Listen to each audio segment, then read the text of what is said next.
Absolutely. Now, the higher tide is starting to kind of loosen up some of these clumps, and they're starting to float away. As you can see behind me right here, there's a big kind of swarm of these fish just floating along.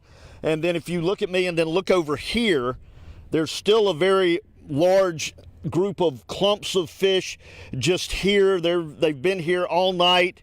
This is a phenomenon known as fish kill. It's a sudden mass death of fish in a body of water. Now, these are menhaden fish, and they're very common around here. This is something that can be caused by extreme heat, and that can cause oxygen levels to drop in the water. Now, right now, DNR, they did take some water samples, and they are still investigating.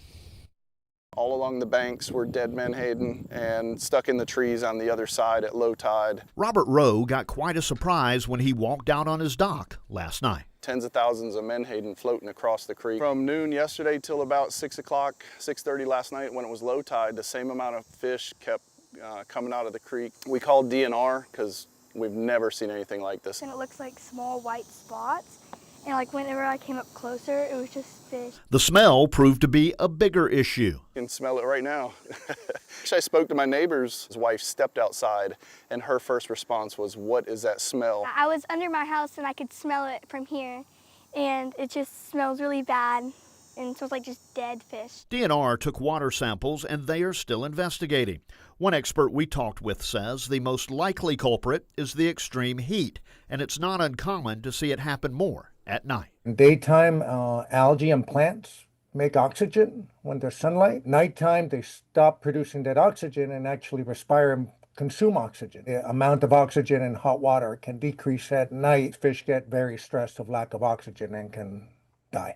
And Rowe says he hopes it's just the heat as well. I'd hate to find out that if it's anything other than heat related. It's unfortunate that it did happen, but if that's heat related, that's something I think we could all live with rather than something that's chemical related.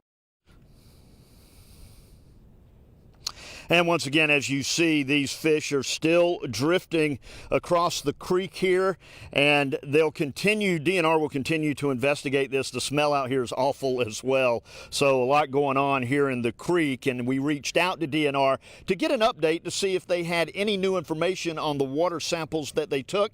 But so far, we have not heard back from the Department of Natural Resources.